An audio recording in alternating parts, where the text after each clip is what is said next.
Et Magafrique. Des mots sur les mots et des diagnostics. La santé au Sahel et en Afrique. Maladies, Traitement, soins, protocole, prévention. Un check-up hebdomadaire de l'actualité médicale en Afrique. Ifriqiya FM. Votre bien-être santé. Santé Magafrique. Bonjour l'Afrique, merci de nous rejoindre sur les ondes de Ifriqiya FM pour ce nouveau numéro de Santé Magafrique.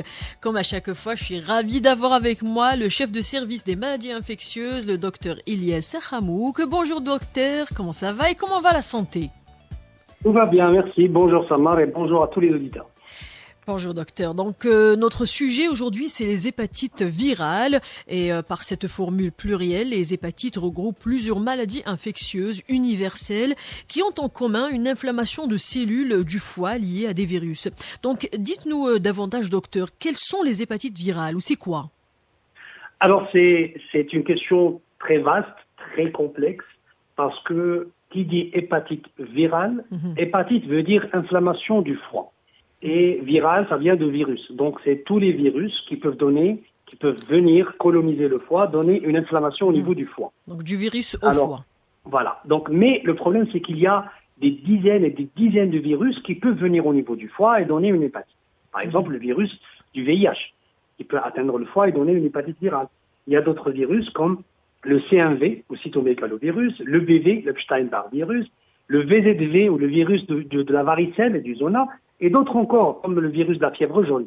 Mais ces maladies-là, c'est pas des maladies qui sont uniquement du foie. C'est des maladies qui attaquent le corps en général et qui donnent une inflammation du foie. Mais nous, ce qu'on veut parler vraiment, ce sont des virus qui, leur travail, si j'ose dire, ou leur place, c'est au niveau du foie. Leur fonction, leur danger, leur pathologie, c'est d'atteindre uniquement le foie et de s'y développer et de causer des problèmes. Voilà, donc c'est ce qu'on appelle des hépatites virales alphabétiques. C'est les auditeurs entendent de parler de hépatite A, hépatite B, hépatite C, hépatite D, hépatite E. Donc voici les virus dont on va parler aujourd'hui plus spécifiquement. Donc je rappelle, l'hépatite virale, c'est une infection provoquée par des virus qui vont se développer au niveau du tissu hépatique, c'est-à-dire du tissu du foie. C'est des virus qui vont infecter les cellules du foie qu'on appelle les hépatocytes qui vont produire d'autres virus, donc ça va encore se développer, se multiplier, mais ils vont aussi induire une altération au niveau de la fonction du foie, qui vont induire une destruction au niveau des cellules hépatiques et des perturbations du bilan hépatique et parfois même, malheureusement, des problèmes plus sérieux comme la cirrhose du foie, c'est-à-dire une insuffisance de production, de fonctionnement du foie, voire même au pire un cancer du foie. Voilà. Donc si j'ai bien compris, vous aviez dit que ça touche tout le corps, mais c'est le foie qui est le plus atteint.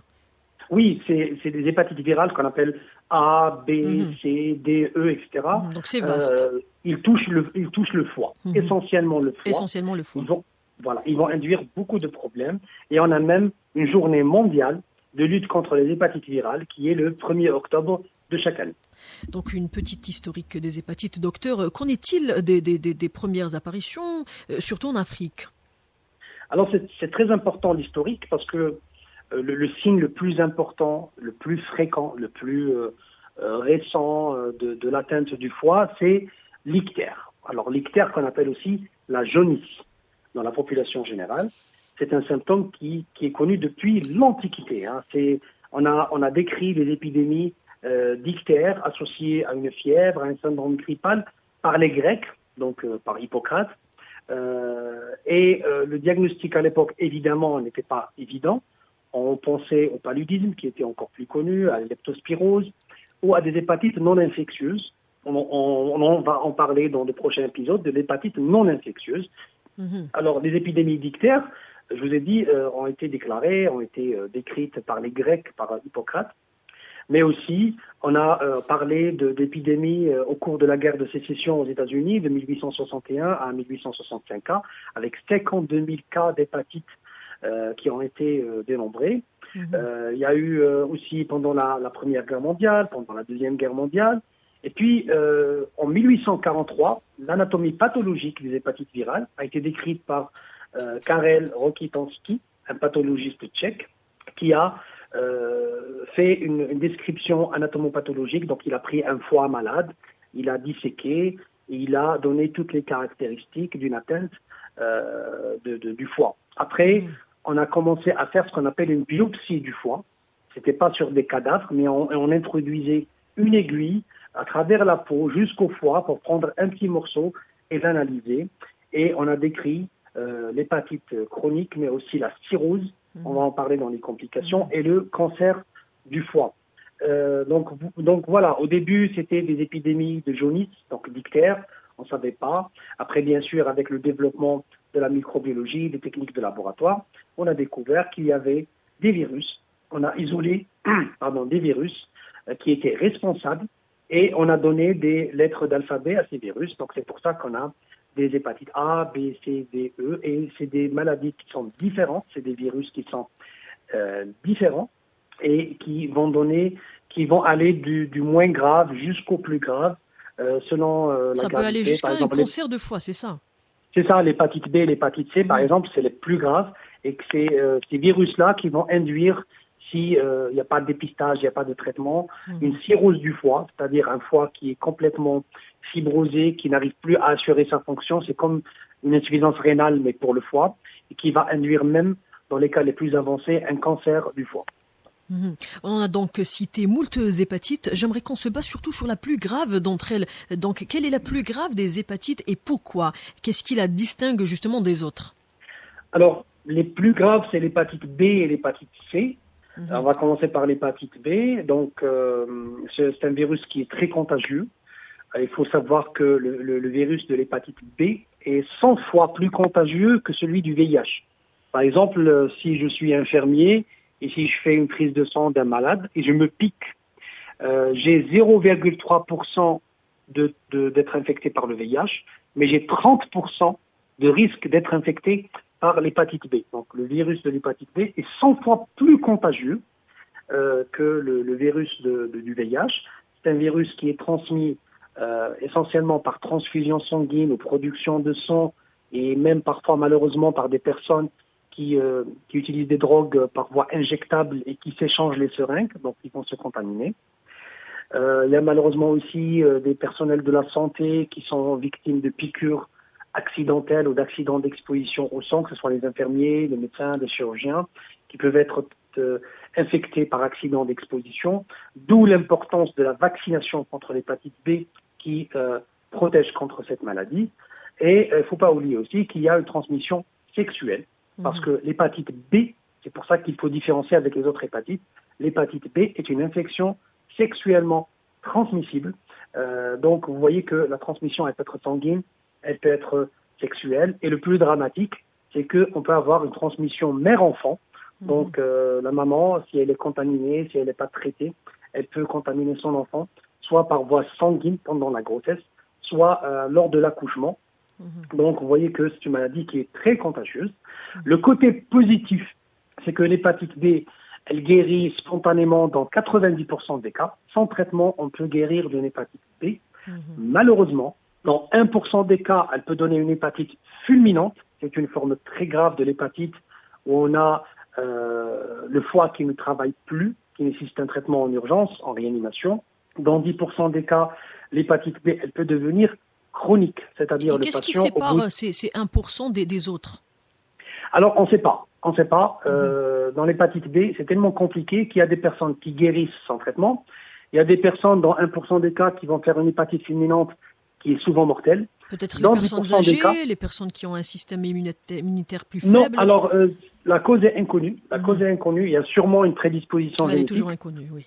Mais ça n'a rien à voir avec l'âge ou avec l'état de santé. D'accord. C'est des hépatites fulminantes qui sont inexpliquées. C'est sûrement, il y a un côté génétique dans les causes. Mais je vous ai dit, dans 1% des cas, on peut mourir d'hépatite B rapidement. Dans 10%, elle va devenir chronique. Ça veut dire, au bout de 6 mois, on porte toujours le virus dans le sang. Et là, on nécessite un traitement de l'hépatite B parce que si on ne traite pas, ça peut donner une cirrhose, ça peut donner un cancer du foie qui est rapidement mortel. Donc voici pour l'hépatite B, on va juste parler du traitement. Comme ça, on va passer à d'autres hépatites virales. Alors le traitement, on ne traite pas l'hépatite B au début parce que, je vous ai dit, dans 90%, on guérit sans traitement. On va surveiller.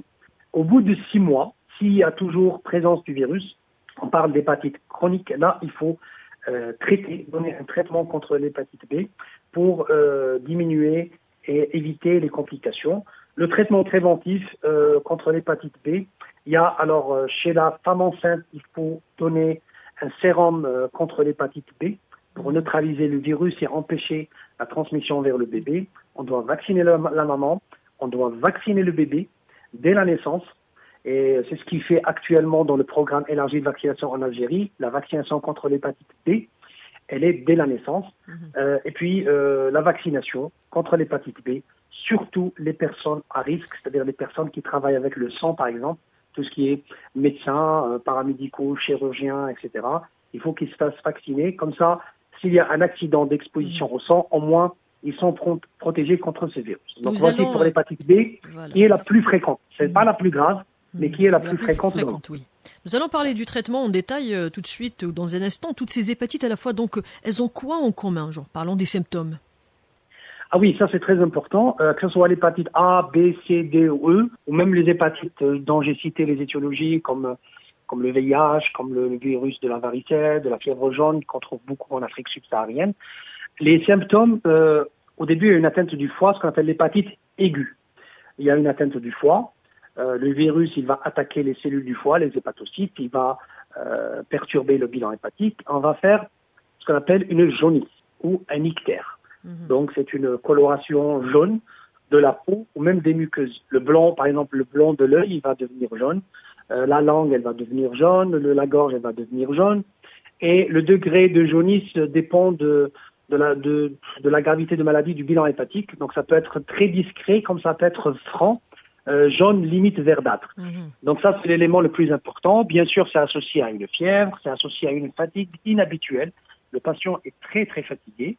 Et le diagnostic, il est fait sur le plan biologique. On va demander ce qu'on appelle un bilan hépatique, c'est-à-dire un bilan qui va nous montrer les fonctions du foie. Donc, on a la bilirubine, on a les transaminases, les phosphatase alcanines, les gamma-GT. Tous ces enzymes-là, s'ils sont augmentés, veut dire qu'il y a une perturbation hépatique. Donc ça, c'est la définition d'une hépatite, mais pas virale. Hein. C'est une hépatite, c'est-à-dire une inflammation du foie. Parce qu'il faut rappeler qu'il y a d'autres hépatites. Il y a les hépatites médicamenteuses. Si on prend, par exemple, beaucoup de médicaments, ça peut induire une atteinte du foie, ce qu'on appelle une hépatite médicamenteuse. Les personnes qui consomment beaucoup d'alcool, ils peuvent donner une hépatite alcoolique. Donc ça, c'est une inflammation du foie. Maintenant, on doit chercher l'étiologie infectieuse, l'étiologie virale. Là, on doit faire des sérologies. Donc, on va faire un examen pour chercher les anticorps contre certaines maladies, comme le VIH, comme l'hépatite B, comme l'hépatite C, comme l'hépatite A. Et là, c'est le seul laboratoire qui va nous donner le résultat de quel type de virus qui est responsable. Ça, c'est l'hépatite aiguë. Alors, la majorité des cas en guérit. Dans l'hépatite chronique, là, par contre, le bilan biologique qui est perturbé pendant des semaines, voire des mois, voire des années. Donc, ça, c'est une hépatite chronique. Si ça dure plus de 6 mois et le bilan est perturbé, on parle d'hépatite chronique. Par contre, pour la cirrhose, on fait une échographie, on peut faire un scanner, on va trouver que le foie a changé de forme, a changé de structure, il n'assure plus sa fonction. Le cancer du foie, c'est la même chose. Quand on fait une radio, quand on fait une échographie, quand on fait un scanner, quand on fait une IRM, on va trouver un foie qui est déformé avec des masses. Là, comme je vous ai dit, on fait une biopsie du foie. Donc, on va introduire une aiguille à travers la peau jusqu'au foie. On va prendre un morceau. On va faire une analyse anatomopathologique qui va nous confirmer qu'il y a un cancer, donc des tumeurs, des cellules anormales, donc c'est une tumeur maligne, et là le traitement est très très compliqué. Donc, vous voyez, la symptomatologie, ça part de l'hépatite aiguë simple jusqu'au cancer du foie, et c'est ça toute la gravité de ce genre de maladie. Et qu'est-ce qui cause, docteur, une hépatite virale, genre de la moins à la plus grave? Alors, je vous ai dit que l'hépatite B, alors c'est des groupes de maladies, c'est vrai qu'ils s'appellent hépatite A, B, C, D, E, etc. Mais c'est des virus qui sont différents et qui ont des causes différentes. Si je parle par exemple de l'hépatite A, qui est certes moins grave, l'hépatite A, qui donne généralement des hépatites aiguës, qui dans la majorité des cas guérissent rapidement, mais c'est une maladie digestive, c'est une maladie du péril fécal, c'est-à-dire de l'eau contaminée, des aliments contaminés. C'est comme par exemple la typhoïde, la fièvre typhoïde. L'hépatite A, c'est pas la maladie qui est transmise par le sang ou par des relations sexuelles. L'hépatite A, comme l'hépatite E aussi, c'est des maladies qui sont transmises par des eaux qui sont souillées par des virus. C'est une maladie d'hygiène. C'est comme la fièvre typhoïde ou le choléra. Donc vous voyez qu'il n'y a rien à voir. Dans la majorité des cas, l'hépatite A en fait une hépatite aiguë et on va guérir au bout de quelques semaines. Donc, mais ça peut induire des épidémies, vu que c'est une maladie qui est transmise dans l'eau. On peut avoir des épidémies d'hépatite A et ça peut causer des déshydratations, des gastroentérites, etc. C'est rare où ça donne une hépatite fulminante, où les gens meurent d'un défaut de fonctionnement du foie. Généralement, c'est des épidémies de gastroentérite, comme on voit pour la fièvre typhoïde, pour le choléra. Donc l'hépatite A, elle est assez particulière. Et une vaccination contre l'hépatite A, elle existe.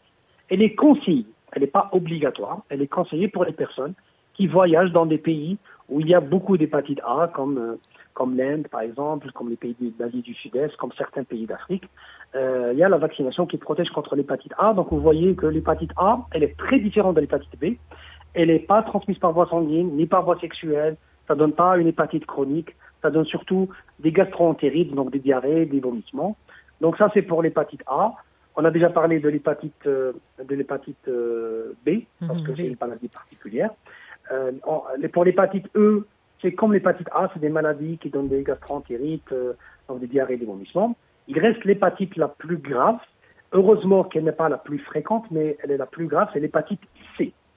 Pourquoi elle est la plus grave? Parce que je vous ai dit que pour l'hépatite B, on guérit dans 90% des cas sans traitement. L'hépatite C, si on n'est pas traité, on ne guérit pas. Ça, c'est en premier. Et il y a aussi autre chose, l'hépatite C, il n'y a pas de vaccin contre l'hépatite C. Donc l'hépatite C qui a été découverte il y a très longtemps, mais dont les découvertes se sont accélérées dans les années 80 avec un traitement qui a été au début très très coûteux. Et puis maintenant c'est devenu un peu plus abordable. Alors pour les symptômes, pour l'hépatite C, au début il n'y a aucun symptôme. On peut faire une petite hépatite aiguë, donc une petite jaunisse, parfois on ne fait rien.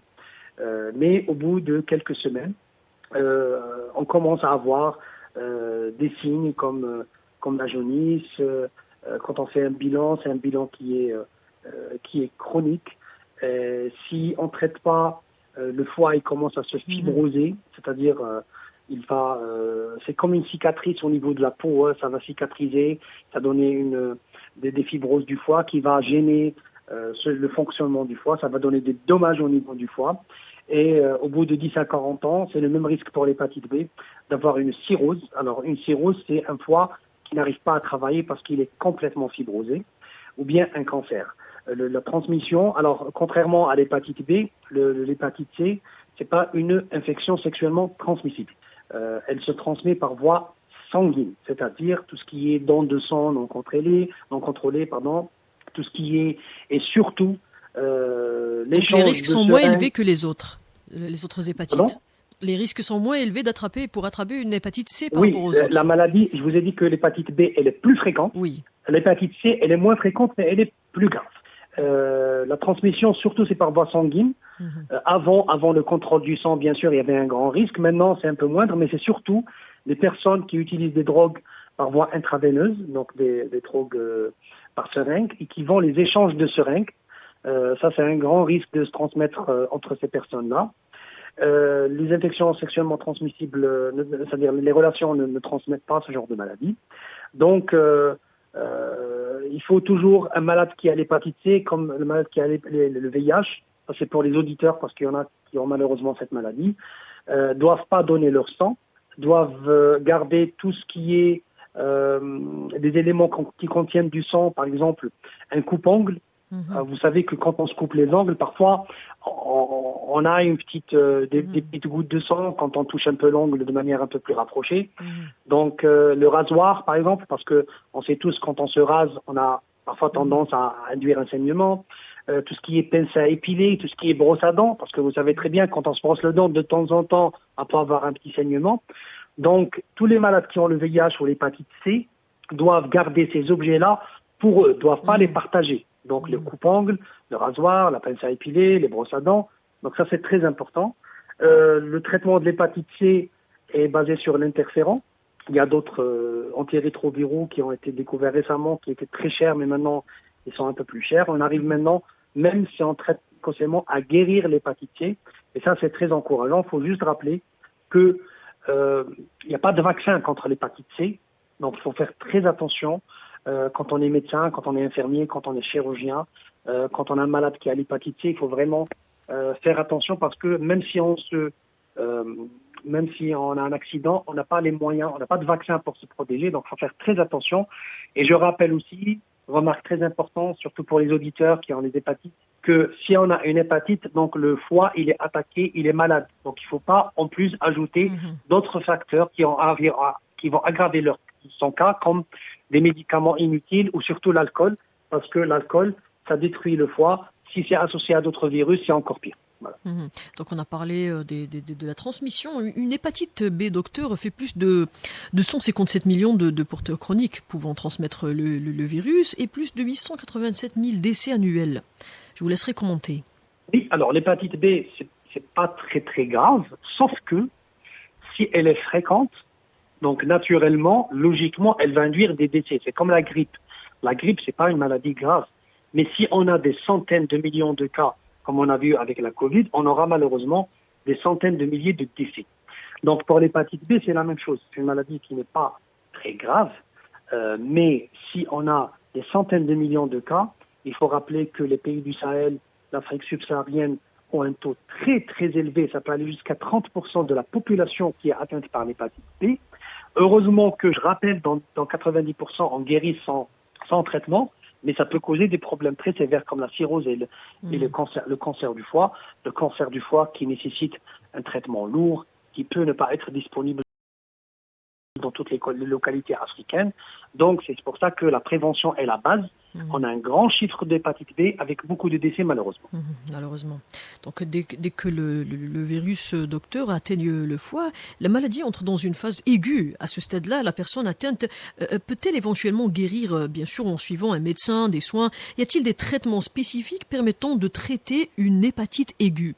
Ah oui, bien sûr. Bon, le plus important dans les hépatites, c'est le diagnostic. Parce que n'importe quel médecin, s'il trouve une personne qui a la jaunisse, donc qui a l'ictère, il sait que c'est le foie qui est atteint, qu'il doit proposer des bilans pour chercher quel est le virus responsable. C'est pour ça qu'on doit faire un dépistage. Vous savez que dans l'hépatite B, c'est une infection sexuellement transmissible. Donc si on a un comportement à risque, on doit se faire dépister contre l'hépatite B, contre le VIH, contre la syphilis. Et si on est atteint, parce que parfois on n'a pas de symptômes, on a juste le bilan qui est perturbé, si on est atteint, on doit bien sûr se déplacer chez un médecin pour se faire traiter le plus tôt possible. Comme ça, on va éviter les complications. Donc ça, c'est pour l'hépatite B. C'est une infection sexuellement transmissible. Donc si on a un comportement à risque, il faut se dépister régulièrement. Bien sûr, il faut pour prévenir faire le vaccin contre l'hépatite B, mais aussi utiliser les préservatifs pour éviter toute transmission sexuelle. Ça, c'est pour l'hépatite B. Pour l'hépatite C, bien sûr, pour la prévenir, il faut un contrôle de sang, des dons de sang. Donc ça se fait depuis les années 90. Tout donneur de sang, son sang est contrôlé et on dépiste le VIH, l'hépatite B et l'hépatite C. Mais aussi, il faut faire très attention chez les personnes qui utilisent des drogues par voie injectable de ne pas s'échanger les seringues parce que c'est comme ça.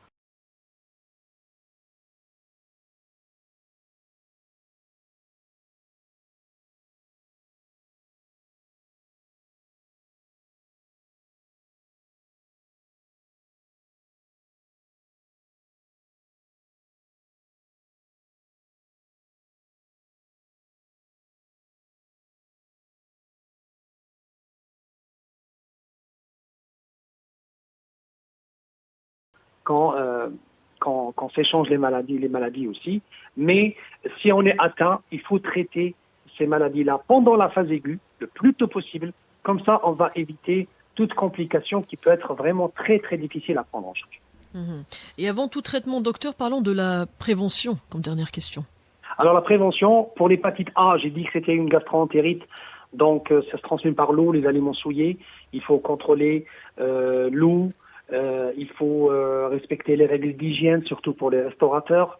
Ça, c'est pour l'hépatite A. Pour l'hépatite E, c'est des maladies du périfécal, donc c'est des maladies de l'hygiène. Pour l'hépatite B, pour se protéger, il y a un vaccin efficace qu'on doit faire dès la naissance, qui va nous protéger toute la vie contre l'hépatite B.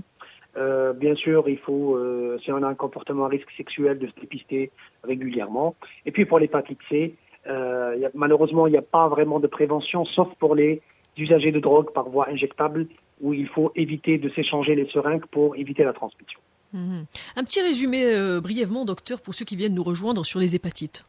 Alors, un petit résumé, les hépatites virales, c'est très très large, c'est des dizaines de virus qui induisent des hépatites virales, donc des inflammations du foie dues à des virus. Il y a des virus qu'on connaît comme la varicelle, comme le VIH, comme la fièvre jaune et d'autres virus, mais il y a aussi des virus qui atteignent surtout le foie, qui sont spécialisés dans le foie.